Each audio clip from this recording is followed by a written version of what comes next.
This podcast is brought to you by the Heldridge Hotel, New Brunswick's only 4-star hotel and a preferred hotel of Rutgers football fans. The Heldridge helps you make the most of your game day weekend, providing premium accommodations in the cultural heart of downtown New Brunswick. Restaurants, bars, theaters, parks, museums, and more are only steps away. Whether you're traveling alone or with a large group, book your stay at the Heldridge and make the most of your game day weekend. Visit theheldridge.com today. The new podcast, In the Shadow of Princeton, starts as the matriarch of a prominent Princeton family is found stabbed to death in her locked basement. Investigators look from a serial attacker to her family to Princeton University students. One hot-blooded investigator sees a conspiracy. Is he way off base, or does privilege let you get away with murder? In the Shadow of Princeton is available wherever you get podcasts, or you can binge it ad-free by joining Wondery Plus in the Wondery app, Apple Podcasts, or Spotify. From NJ.com and the Star Ledger, welcome to the Rutgers Rant, your one-stop podcast for the Scarlet Knights, with your hosts Steve Politti and Rutgers insiders Brian Fonseca and Pat Lenny. Let's start shopping. All right, everybody, welcome back to the Rant, our UCLA Picks Pod edition. Cannot say this firmly enough. This is a must-win game for the Scarlet Knights. Noon, SHI Stadium, UCLA Bruins. We'll talk about the Bruins. We'll talk about everything going on in the West Coast Bureau of the Big Ten. We're going to have some mid-season reports here. We're going to pick our own things we want to see in the second half of the season. First, though, we've got news, and we've got bad news. Sam Brown out for the season. Certainly not a surprising development. Greg Schiano has said the one thing he will tell us about injuries-wise is when a player will miss the rest of the season. It's certainly not surprising, but it's bad news. Absolutely. Yeah, Sam Brown was a really nice 1-2 punch with Kyle Monungai. He was a bigger back. Last year he was still kind of trying to find himself and had some nice games early on. So now Rutgers is going to have to rely on some young players behind Monungai. Greg Schiano made it very clear today that it's not just going to be Monungai taking every carry. That just doesn't exist in this world anymore, is what he said. I'm not sure I buy that, to be honest. I think Kyle Monungai might run 40 times against the UCLA.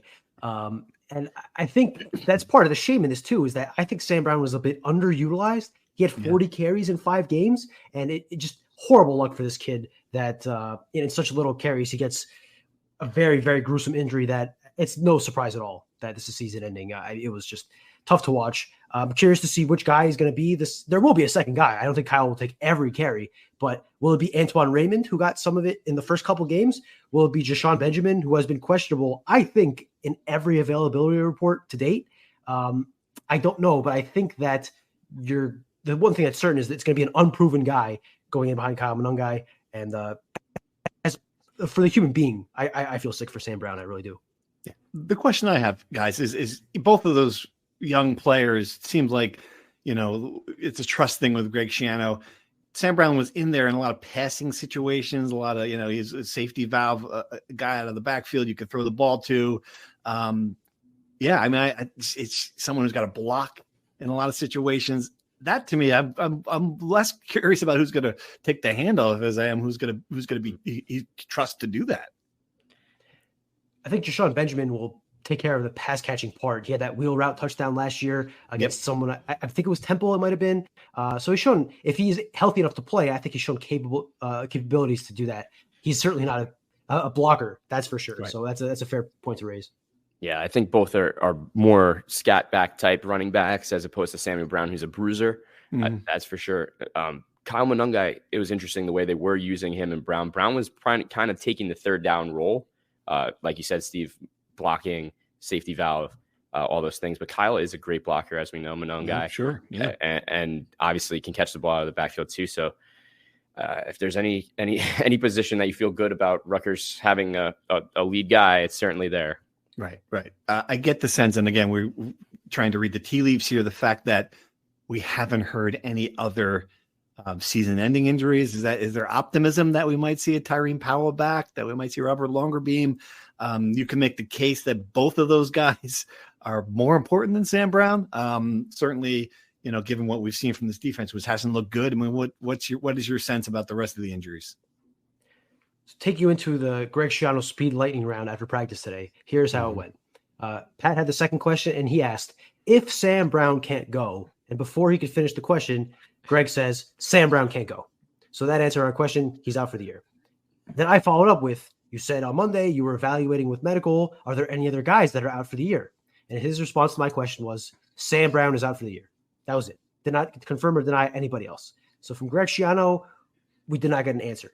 I may get in trouble for this because I got in trouble for doing this on Monday. Tyron Powell's father on Facebook was asked if he thinks his son will play on Saturday. And he said, I honestly don't know the answer to that question. That is absolutely not an update whatsoever, but I just kind of wanted to throw that out there. So take us through. I'm fascinated by your Facebook kerfuffle. So somebody, if I'm understanding this, there's a private Facebook group, and there are people in that private group who are surprised that the information they're putting on the internet is not as secure as they thought. Is that what's going on here? There are people who are like, oh my God, I put this on the internet in a private group. Other people saw it. How's that possible? Is that the kerfuffle is all about here? So my understanding is this. There is a Facebook group. I will name them here, obviously. Scarlet Knight's Roundtable. It's a small, intimate group of 2,300 people. Very small, very connected, really hard to expect information to leak out with 2,000 people in the group. I'm going to join the Scarlet Knight Roundtable. Hang on. Scarlet Knights Roundtable. Oh, here it is. Okay. Join group. There you go. What do you think is going to happen when they see that? Who knows? But I joined it 2 years ago, and they were shocked to know that there was a journalist amid the ranks. Did you join it on my full government name? Under your pseudonym, Mile Kanungai? I mean, what name did you use when you joined the group? My full government name was in the thing, and the irony in all of this is that I did not even see it originally on Facebook. I saw the chatter about it on the two different message boards, and that's where I originally saw it. But clearly the two guys who run that group were just completely aghast that, they called into question my journalism ethics. They practically went on a crusade to get me fired. And I mean, thankfully, as of right now, I have not been fired. So who knows? I mean, these guys are claimed to be very smart, strong journalism people. They graduated from the Rutgers journalism program, which, take that for what it's worth. And again, I listen, I don't think I did anything wrong. I apologize if I offended anybody. But that's kind of what happened. I'm canceling this request, by the way. I don't want them to see pictures of my ferns and dog on my Facebook feed. There's so much great information in there that you're missing out on. I'm going to have to miss out on it. I'm going to have to trust. I'll use my burner account. Why don't you guys get more involved in the internet sleuth community for like murder mysteries? That seems like a more valuable use of time if you're going to be an internet sleuth. Yeah, I'm a big fan of that, to be honest. Yeah. I just got to tell you, folks. That the stuff, and this is just a PSA. The stuff you put on the internet, not secure. Just telling you, and that includes, by the way, all you folks who think you're posting on the message boards under, I love Rutgers 69 and think, oh no, I'm gonna post angry things for 20 years under some pseudonym that people have no idea who it. We are. Not all of you, but some of you. I don't know who I Love Rutgers 69 is, to be fair. That guy's kept a good identity. All right, this is going off the road. What were we talking about? How did we get here? We were talking about Tyron Powell's injury. That's right, Tyron Powell. Okay, I'm sorry. I forgot. Is there optimism? Is there optimism? Our end of the week podcast. Yeah, we've gone off the rail a couple of times. To answer the question, I don't know. 10 a.m. Saturday, we'll all find out together. Okay. Great. Aaron Lewis, another one worth mentioning that left last week's game. Kenny Fletcher also in that unsure category. But if I had the two guys that were out last week, Tyron Powell and Robert Longer being pregame, I think there's a little bit more optimism for them. Aaron Lewis, I think maybe too, but your guess is as good as my availability reporting. Go on the roundtable. Tell us what you find, folks, and let us know. Our source for information. All right.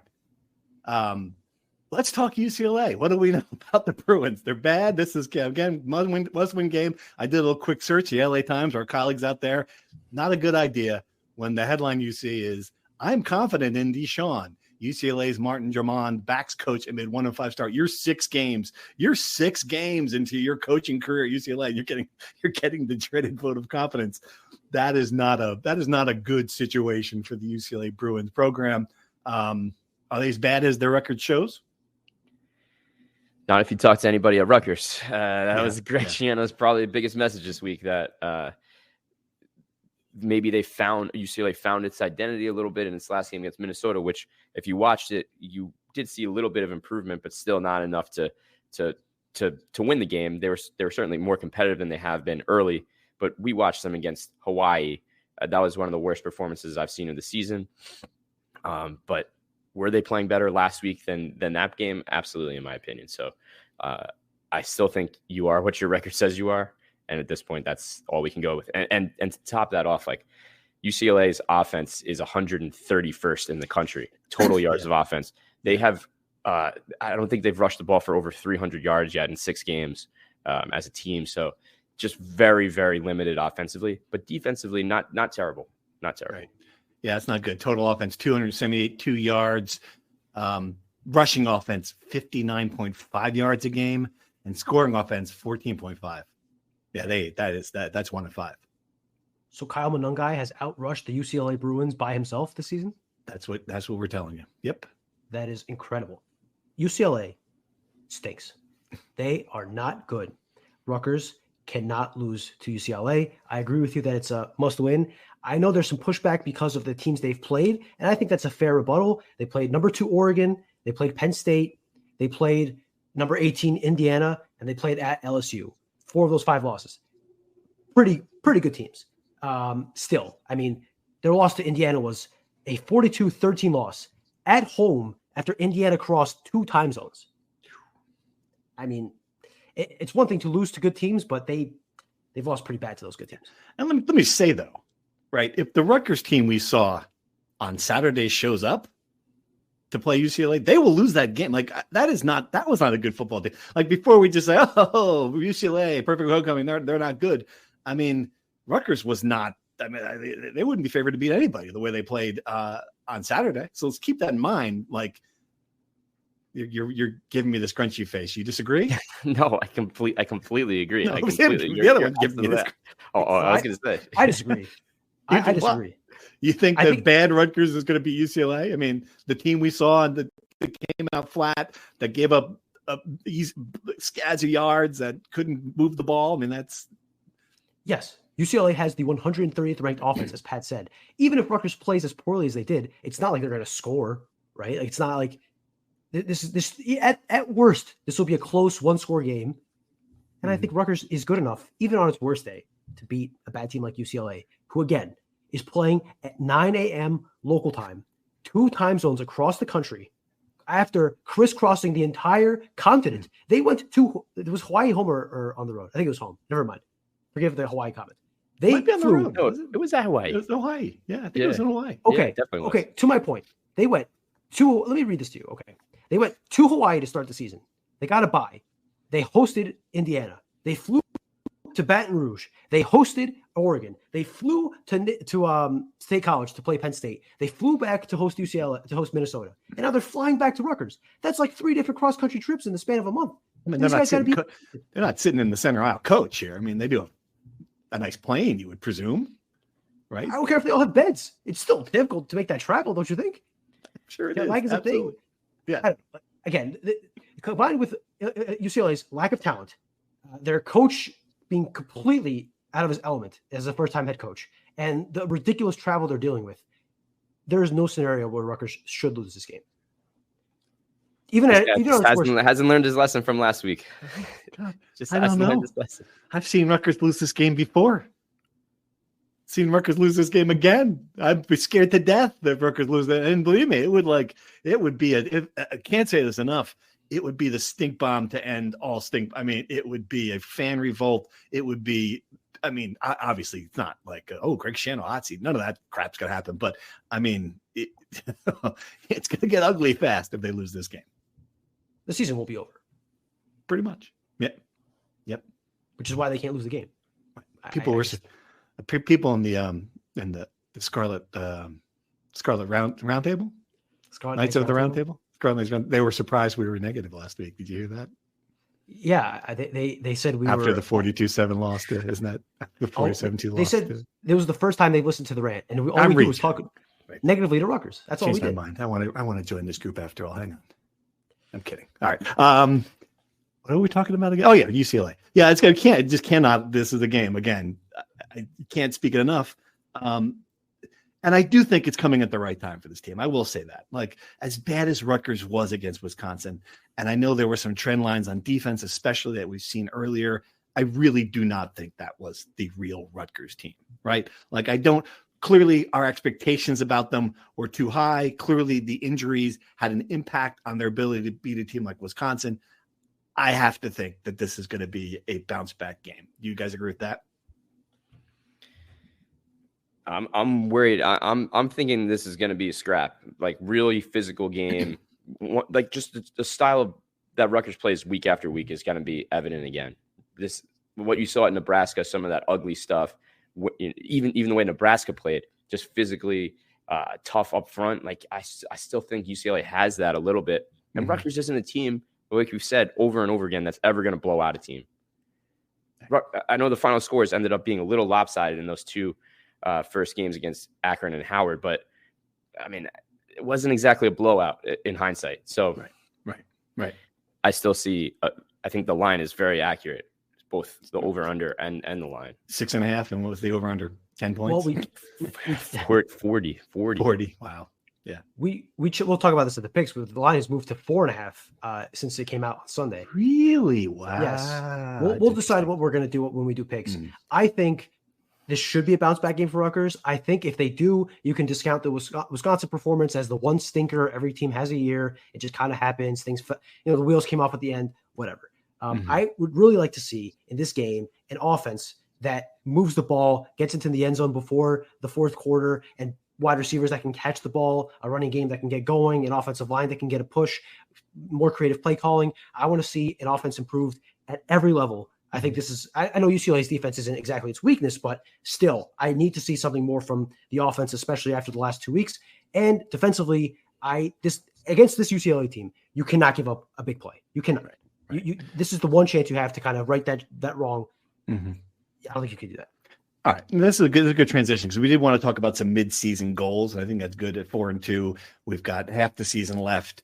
And when I'm thinking about what I want to see from this team, it's similar to what you want to see, I think, in some levels. But for me, I want to see this team playing to win and being aggressive. And by that, I mean, like some of the trend lines of what I saw against Wisconsin, the conservative play calling, the refusal to throw the ball downfield. And I think some of this goes into the strategy not to return kicks. There's like a lot of things I'm seeing where they looked scared against Wisconsin.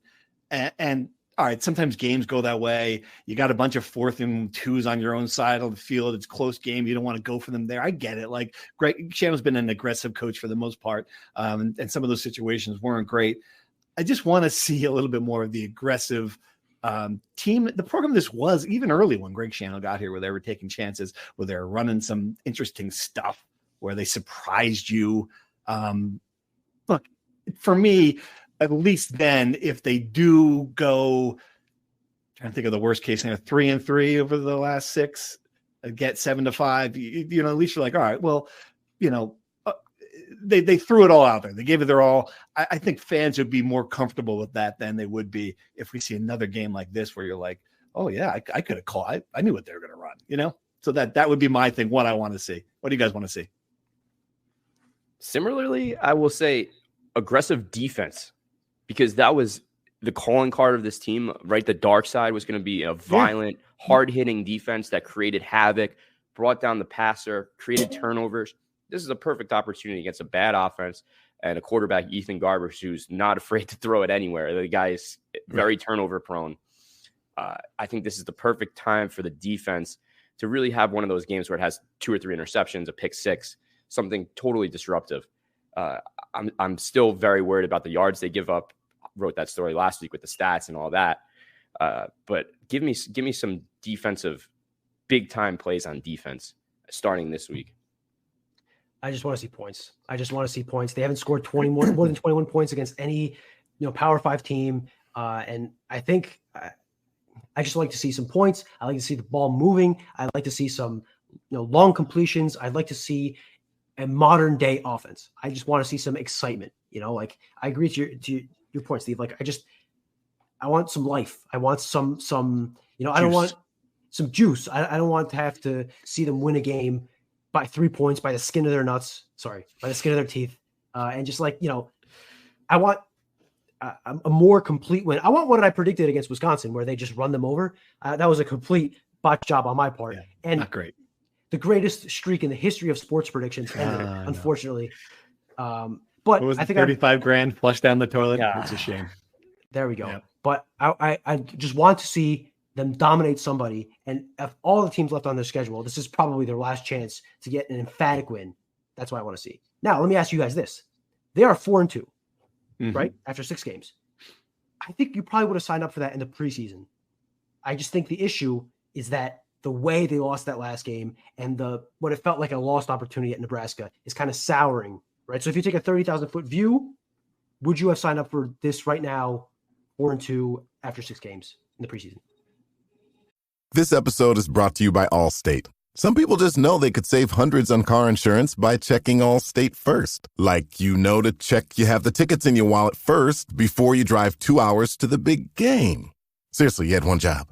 Now the closest you'll get to the 50-yard line is parking lot D. Yeah, checking first is smart. So check Allstate first for a quote that could save you hundreds. You're in good hands with Allstate. Savings vary. Terms apply. Allstate Fire and Casualty Insurance Company and Affiliates. Northbrook, Illinois. Yeah. Because if you average it out, you take the high of Washington, somehow miraculously winning that game despite being totally outplayed. You take the low of Wisconsin, and what do you get? That game at Nebraska that was winnable.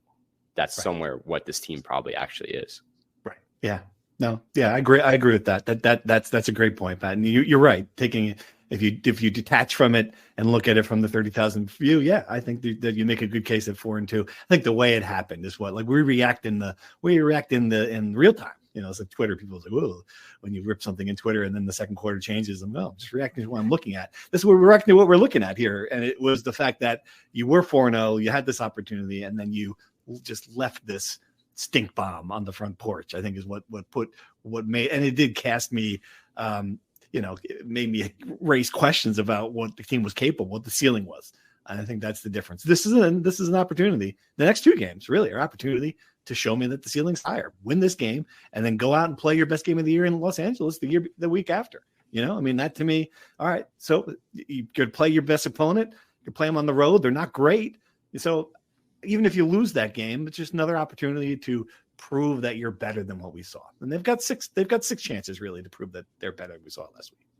But to your point, these next 2 games, if you're able to put a dominant win against UCLA and a competent performance against USC, I think you enter the bye week and those crucial Final 4 games feeling much better than you feel right now, and feeling like, I don't think this team is going to go 9-3, but I think 8-4 is certainly possible, and you could feel good about that entering the bye week if those 2 things kind of happen. Right. All right. Let's play Know Your Opponent. I think you guys forgot about this. No. I did. Brian forgot about it. That's why I can't win. Why he sucks at this. Yeah, that's why. Yeah, exactly. Yeah, exactly. All right.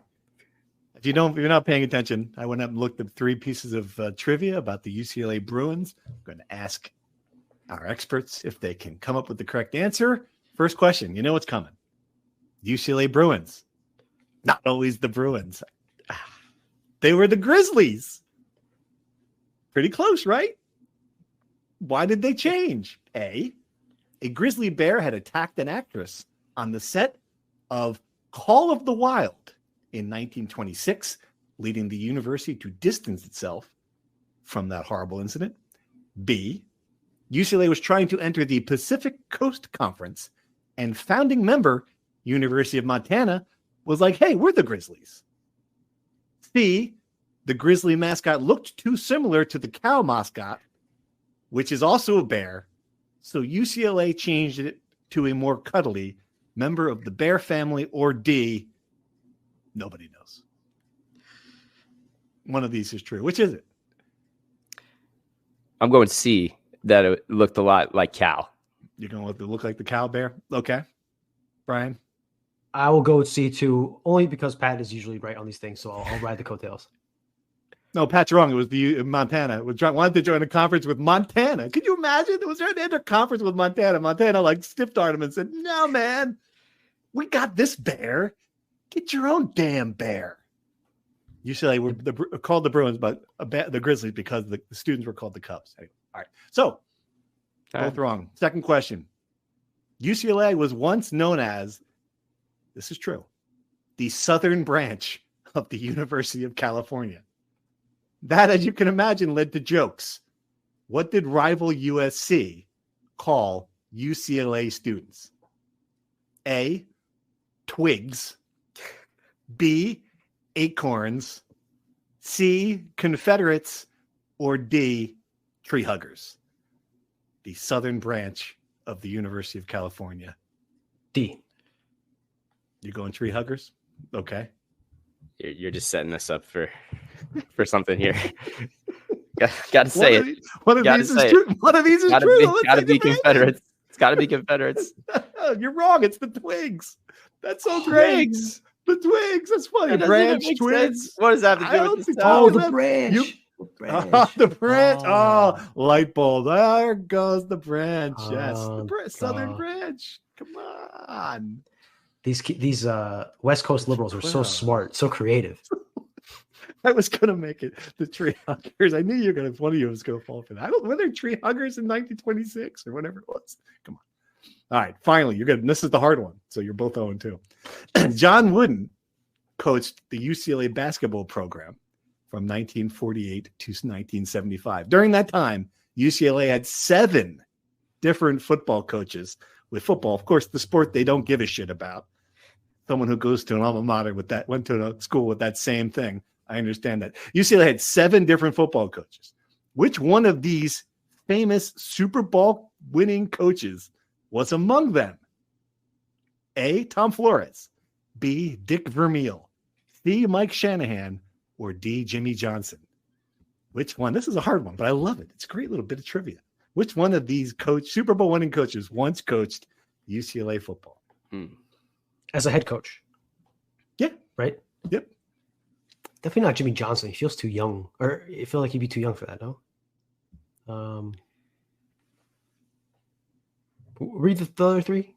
Read them back again. Tom Flores, Dick Vermeil, Mike Shanahan. Well, on account of Mike Shanahan being the only coach I recognize in that list, I'll go with Mike Shanahan. He's probably too young. I'm going to go with Dick Vermeil. You got it. You got it, Pat. Good job. Dick Vermeil is correct. What? You don't know who Dick Vermeil is? Really? Wow. I knew he was like a kind of, right? He coached the Rams. Coached the Rams. Yep, coached the Eagles. So he was only there for 2 years, 74, 75. 7. Yeah. Can you imagine being in that shadow, being the football coach at the time John Wooden's? And yeah. It must be awesome. No one cares. You lose 12 games. No one gives no one cares. Another way to look at it, I guess. Clearly someone cared because they had 7 of them. Then Terry Donahue took over right after that and was coached there for many, many years. So there's your UCLA football trivia. Good job. Great questions. Great questions. Yeah. I spent a solid 12 minutes on that. All right. Make our picks? Sure. All right. So what we all got bloodied. Yes. Obviously, yes.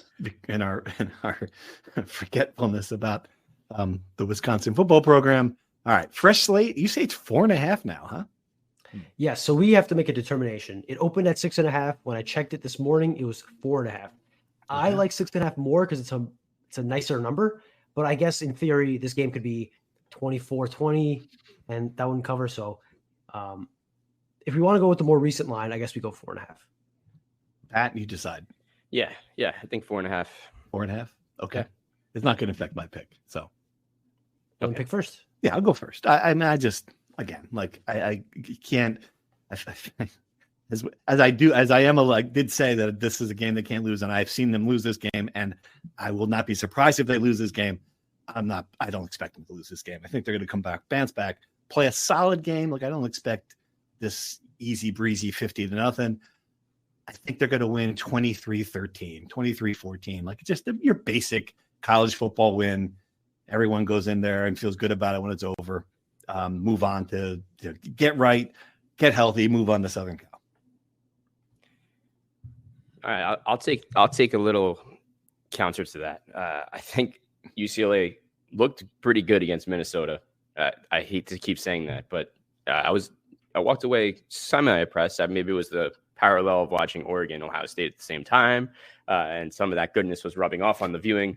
I don't know, but I just am so concerned about the Rutgers offense, and that it's just productivity against a pretty good defense is going to be very suspect.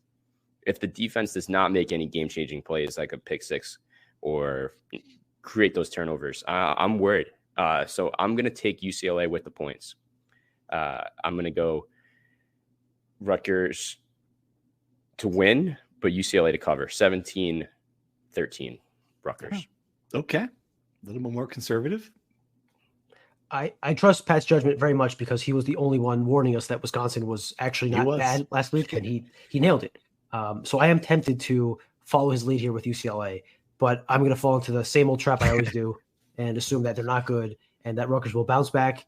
And I think they'll win, not in a blowout. I've learned my lesson there. I will say they'll win comfortably, something like 24-7, 24-10. Oh, wow. Okay. Mm-hmm. I don't want to be too close to your score, Steve. So I'll go 27-10 just to kind of be a little bit more emphatic. All right. So they're going to score a lot more points than they have this year, too. Okay. Yeah. All right. We'll see who's right. We'll come back. If we're all wrong, man, it's going to be a tough show. This is it. It's going to be a tough show. Be canceled. That's it. The round table will take over. It's going to kill us. It's going to be at least, there's going to be at least 3 threads on the round table that mild Canon guy can no longer see. Brian's alias. All right. Anything else before we log off? What do we got? Tomorrow is the... Oh, yes. We've got big stuff to talk about. Yes. Set us up for tomorrow.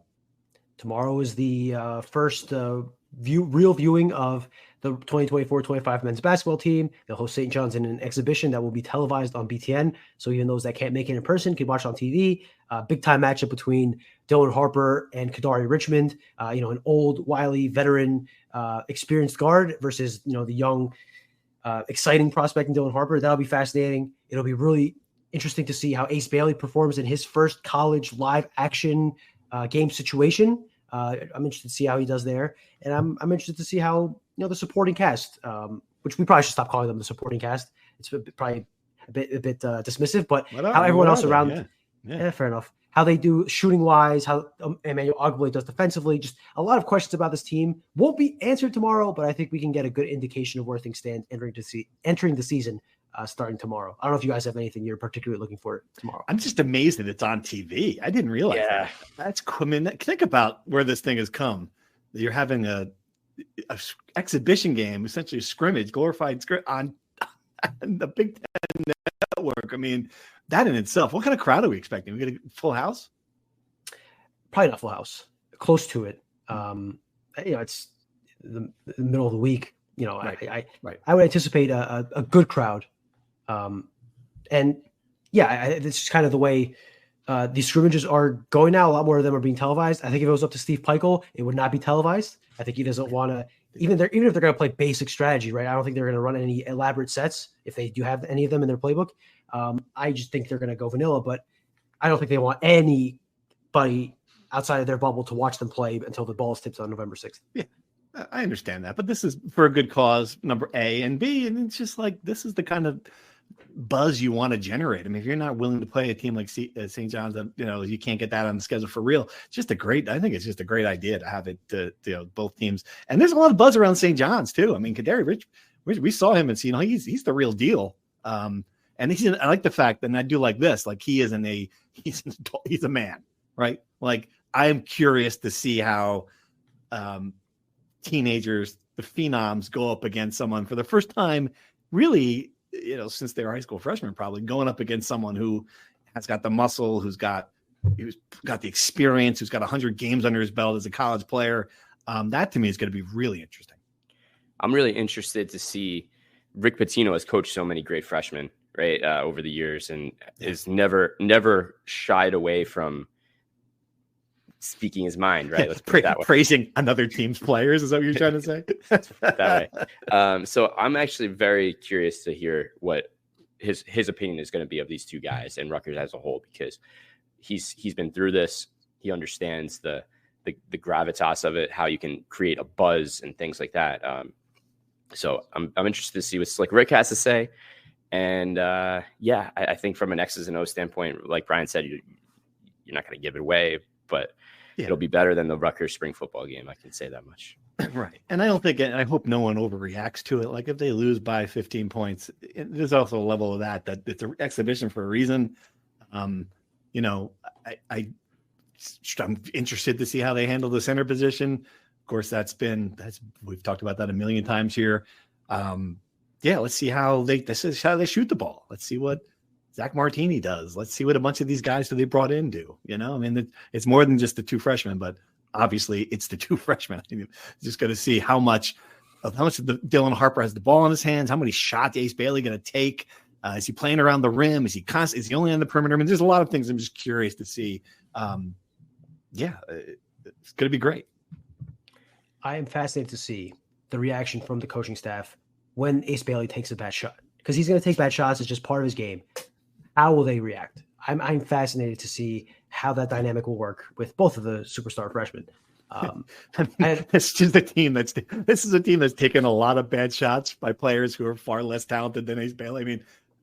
On some level, you're just like, take it again, right? Fair enough. Ace Bailey is much better than Derek Simpson. And I feel much more confident in him hitting a pull-up than Derek Simpson. That's a fair point. Yeah. But I think you'd like to coach that out of them as much as possible. I'm just fascinated to see how the dynamic between those two and the coaching staff. And again, it's a game that doesn't matter, so probably not as much as you see in the real thing in the Big Ten, but that's something that interests me as well. Yeah, and just really quickly, Rutgers, we got our first look at the Rutgers wrestling team yesterday, media day. Oh, wow. Yep. And the thing that fans were shouting out at Goodell last year was this team is stagnant and needs to take the next step. And he clearly listened to all that criticism, because his big takeaway and the message that he's giving to this team is we're sick and tired of being 14th. We want to be a top 10 team. We send 8-9 guys to nationals. We have a couple All-Americans. That's not good enough. We need to be a top 10 team. We need to be winning titles. And they're going to wrestle two top 10 teams from the out of conference early on in the season. Number 4, NC State, and Virginia Tech, who's I think 9. So right off the bat, they're going to have two awesome opportunities to show that this is actually a really good team. And the lineup, we'll dive into that this week a little bit when I got some time. But the moral of the story is it is a very experienced team. The freshman class is very talented, and it should, by all accounts, be right there in the mix of what Goodell's saying. So is top 10 realistic? Is that true? Absolutely. 9 out of the 10 stars are back from last year. So you have this crazy dichotomy of guys that are very experienced and then very talented freshmen that are coming in that are, of that mold of Ace Bailey, Dylan Harper kind of type, where they're some of the highest rated kids in the country. So it's a really interesting, it's very similar to basketball. It's a good way to put it.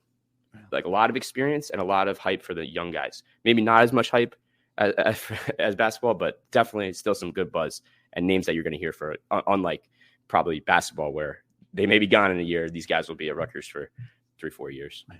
Man, this is the sweet spot on the calendar, folks. You can't find a better time of the year. College football right in the middle of the season. NFL first third of the season. Baseball, two teams barreling toward the World Series. We've got college basketball starting up. Hockey. I was watching some hockey last night. That's how crazy I am. Everything's going on at once. So where's Rutgers' position in that media market, Steve? In that viewing right at the top of it. Right at the top, right? Let me tell you something. The Rutgers Rant. We don't cover the NFL. The Rutgers Rant, right? That's right. That's why it's called the Rutgers Rant. All right. Anything else before we sign off, folks?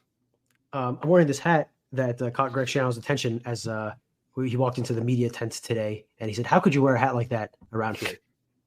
So that was he has not been keeping up with the Yankees and Mets, to be fair, but he was taken aback by my hat. So I thought that was funny. That's the kind of little details that Greg Schiano would notice.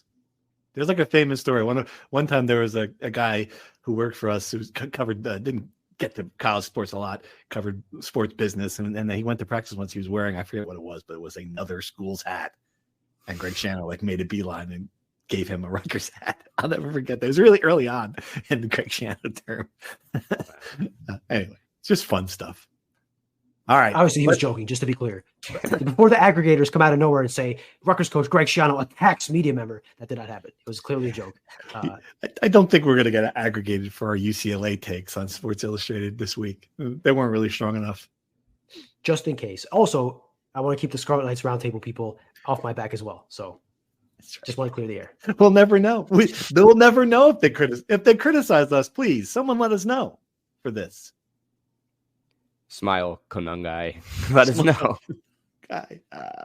All right. Let's slug up there. Tried to have some fun. Hope you guys enjoyed it. We'll be back on Monday to talk about the UCLA game and the scrimmage and probably some other important stuff. So listen to that. Thanks. Thank you for listening to the Rutgers Rant. To participate in the conversation and receive live updates about the Scarlet Knights directly to your phone, sign up at NJ.com/insider.